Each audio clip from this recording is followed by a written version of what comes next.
Clara Ann Weaver lahir pada tanggal 23 Juni 1898 di Waco, Texas. Clara merupakan salah satu dari 5 anak pasangan John Weaver dan Anna Jackson. Sepanjang masa kecilnya, keluarganya sering berpindah-pindah di sekitar Texas dan akhirnya menetap di Houston saat ia masih remaja. Di sana ia bertemu dengan Armour Phillips, seorang kerabat keluarga Mellon. Pasangan ini menikah pada tanggal 13 November 1913. Setelah menikah, mereka memiliki keinginan untuk mengejar karir masing-masing. Armour mencari pekerjaan di industri minyak, sementara Clara ingin menjadi seorang aktris. Pasangan ini pindah ke lingkungan Fairmont Square di Los Angeles, California. Clara relatif sukses dalam karir aktingnya. Bekerja sebagai gadis paduan suara di teater Pantages di Hollywood dan sebagai model untuk Max Sennett di salah satu karya Sennett Bathing Beauties. Meskipun keduanya dikelilingi oleh kemewahan, sayangnya jadwal kerjanya bertentangan dengan suaminya. Dia segera berhenti dari pekerjaannya untuk bisa menghabiskan waktu bersama-sama. Meskipun begitu, suaminya sering menghabiskan waktunya di tempat lain. Karena itu, para tetangga mulai menyebarkan rumor bahwa dia berkencan dengan seorang gadis yang lebih muda bernama Alberta Gibson Tremaine Meadows, seorang teller bank berusia 19 tahun dan seorang janda. Clara mulai menyelidiki rumor tersebut dengan mengikuti Armour dan Meadows secara diam-diam. Dia mengikuti Armour ke First National Bank, tempat Meadows bekerja. Saat itu Clara mulai menyimpulkan jika rumor itu benar. Setelah menyelidiki lebih dalam, akhirnya Clara tahu jika Armour sering menggoda gadis-gadis yang lebih muda. Dari seorang mantan penyanyi, mantan gadis paduan suara, dan figuran film, dengan senyum hangat menjadi seorang penguntit. Clara mulai menghabiskan hari-harinya secara sembunyi-sembunyi mengikuti setiap gerak-gerik suaminya, berharap dapat memergokinya.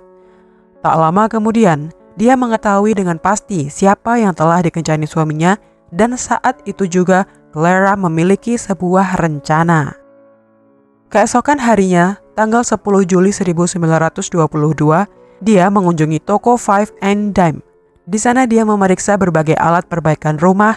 Dia mengambil palu seharga 15 sen dan menimbangnya di tangannya sejenak. Lalu menoleh ke pegawai toko dan bertanya tanpa mengedipkan mata, apakah menurutnya palu itu cukup berat untuk membunuh seorang wanita. Petugas itu, yang mengira bahwa ini hanya lelucon, menjawab, "Iya, benar, jika Anda memukulnya cukup keras dengan palu itu."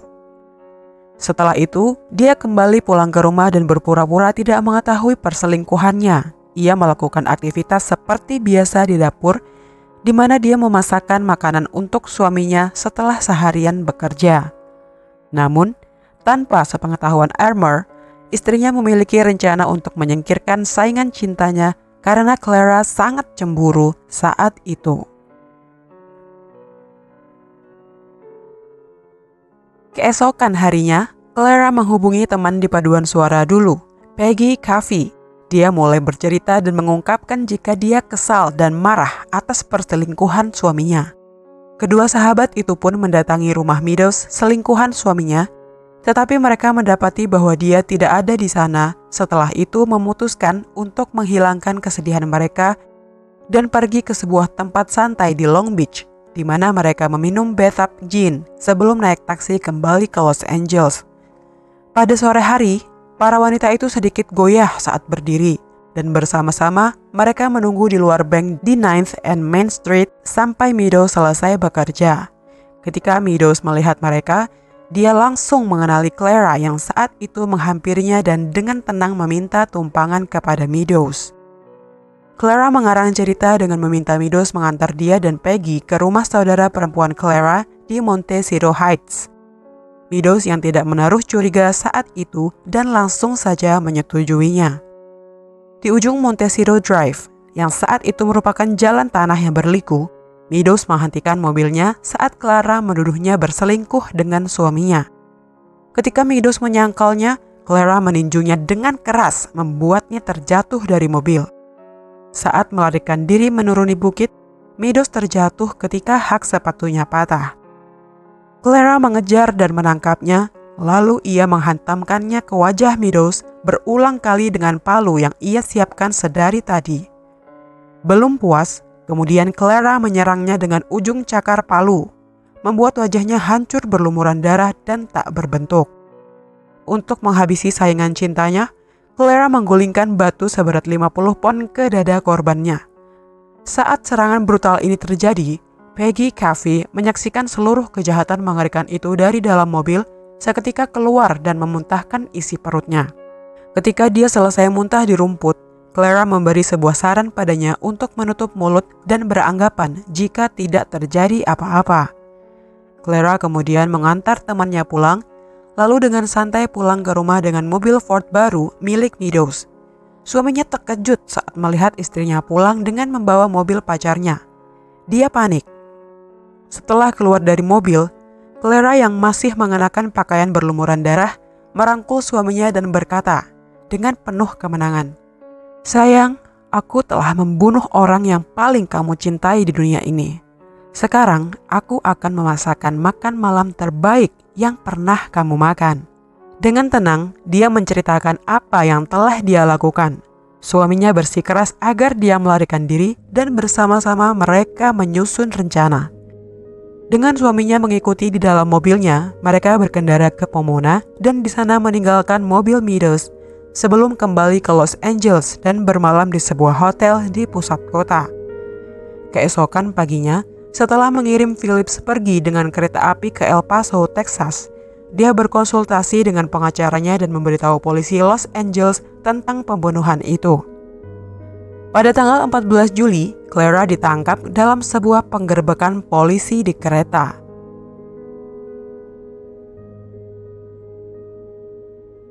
Seorang detektif polisi yang datang ke tempat kejadian perkara kemudian mengatakan bahwa Alberta Meadows tampak seperti diterkam harimau. Setelah pers mengetahui hal ini, perbandingan tersebut dibuat dan Clara Phillips dikenal sebagai wanita harimau. Persidangannya menjadi sensasi dan masyarakat gempar akan hal itu. Seketika nama Clara menjadi terkenal saat itu, bahkan dia juga sering menerima surat, bunga, dan permen yang dikirim ke selnya dari para pengagumnya. Clara tetap bungkam tentang pembunuhan tersebut saat persidangan semakin dekat. Pada tanggal 17 September 1922, Clara diadili. Elmer menyewa pengacara Bert Harrington untuk menangani pembelaan istrinya. Sementara itu penuntutan dipimpin oleh Charles Fricke. Caffey, teman Clara, memberikan kesaksian dalam persidangan mengenai bagaimana Clara membunuh Meadows. Mendengar itu, Clara justru melawan dan memberitahu jika kejadian itu juga melibatkan Caffey. Pada 16 November 1922, ketua juri mengatakan setelah persidangan, 3 juri wanita ingin melihatnya digantung, tetapi setelah berdiskusi, akhirnya kasus ini dinyatakan sebagai pembunuhan tingkat 2. Tetapi, konon, senyumannya lah yang melunakkan hati para juri pria. Lolos dari hukuman gantung, Clara dijatuhi hukuman 10 tahun penjara seumur hidup dan ketika ia berjalan dari ruang sidang untuk kembali ke selnya, seorang penonton yang tergila-gila berbisik padanya bahwa ia akan membebaskannya. Pengacaranya mendengar percakapan ini dan menertawakan gagasan tersebut. Sementara itu nasib sial juga menimpa suaminya. Karena pengadilan istrinya yang lama, Elmer harus membayar pengacara istrinya yang ia sewa dengan cukup tinggi. Karena itu, ia semakin banyak terlilit hutang.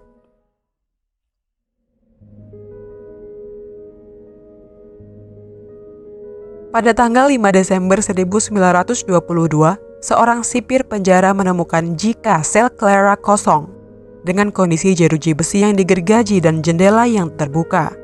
Polisi menanyai Elmer. Suaminya itu pun menyangkal dan tidak ikut campur dalam membantunya melarikan diri.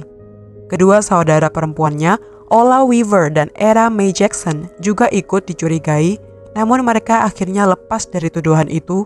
Saat polisi menanyakan kedua orang tuanya, mereka mengatakan bahwa ayah mereka telah pergi pada malam sebelumnya ke sebuah hotel di pusat kota. Polisi berteori bahwa Clara melarikan diri ke Meksiko. Dia tidak menikmati kebebasannya untuk waktu yang lama. Pada bulan April 1923, setelah seorang wartawan surat kabar memberitahu pihak berwenang tentang keberadaannya di Honduras, polisi di El Salvador menemukan Phillips dan pada tanggal 23 April dia ditangkap di Tegucigalpa, Honduras. Mereka juga menangkap Era Jackson, saudara perempuannya, dan Jesse Carson, seorang jurnalis yang meliput persidangannya yang turut membantu proses kabur Clara. Diketahui jika Clara mendapatkan gergaji dari Carson yang ia gunakan untuk memotong jeruji besi, dan kemudian pada proses pelariannya, ia diangkat oleh Carson dan 2 orang lainnya ke atas atap penjara Los Angeles. Ia dan Carson menghabiskan waktu selama 5 minggu di Los Angeles, kemudian melakukan perjalanan melalui Texas dan Louisiana sebelum menyeberang perbatasan menuju Meksiko, di mana ia bertemu dengan Era Jackson. Selama di penjara di Honduras, dia meyakinkan sekelompok para remaja yang terdiri dari 15 anak laki-laki untuk membantunya melarikan diri. Namun sipir penjara mendengarnya dan menangkap anak-anak tersebut. Pada pagi hari tanggal 2 Mei 1923, Phillips dipindahkan ke Kastil Omaha. Pada tanggal 26 Mei, ia dibawa kembali ke Los Angeles oleh Sheriff Eugene W. Biscayles.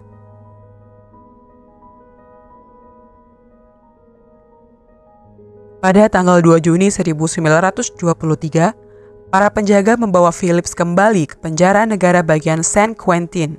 Dia mencoba bunuh diri dengan menyayat pergelangan tangannya, tetapi kemudian memutuskan untuk menjadi tahanan teladan agar dibebaskan lebih awal. Pada tahun 1926, dia diizinkan keluar untuk sementara waktu untuk menjenguk ibunya yang sedang sekarat. Pada tahun 1929, Phillips meminta Gubernur C.C. Young untuk membebaskannya agar dia dapat menjadi seorang istri yang baik, tetapi Young menolak permintaannya. Dalam sebuah wawancara di penjara tahun 1931, Clara berkata, "Aku tidak tahu apakah aku membunuh Alberta Meadows atau tidak. Tetapi jika iya, aku melakukannya demi cinta seorang ibu. Saat aku berkelahi dengannya di puncak Montecito Drive, aku hanya mencoba melindungi satu-satunya cinta yang kumiliki saat itu." Dia menambahkan, "Aku melakukan apa yang akan dilakukan oleh ibu manapun di dunia ini jika dia melihat bayinya diambil darinya." Selama wawancara di penjara, Clara berkata, "Armour L. Phillips adalah bayi dan suami saya. Dia adalah satu-satunya bayi saya. Dia adalah hidup saya, dan ketika saya menyadari bahwa dia diambil dari saya berjuang sehingga saya bisa selalu memilikinya." Selama 12 tahun di penjara, Clara Phillips menemukan agama, mengorganisir sebuah orkestra beranggotakan 7 orang, dan belajar untuk menjadi asisten dokter gigi dan bertemu dengan seorang narapidana pencuri bernama Thomas Price.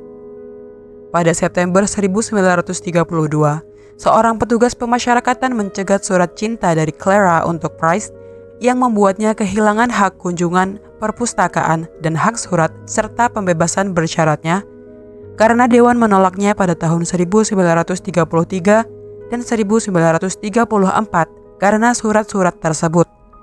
Meskipun Armour masih mendukung istrinya untuk beberapa waktu, keduanya berhenti berkomunikasi. Pada 17 Juni 1935, Phillips dibebaskan dari penjara dengan rencana untuk menjadi warga negara yang berguna dan ibu rumah tangga teladan.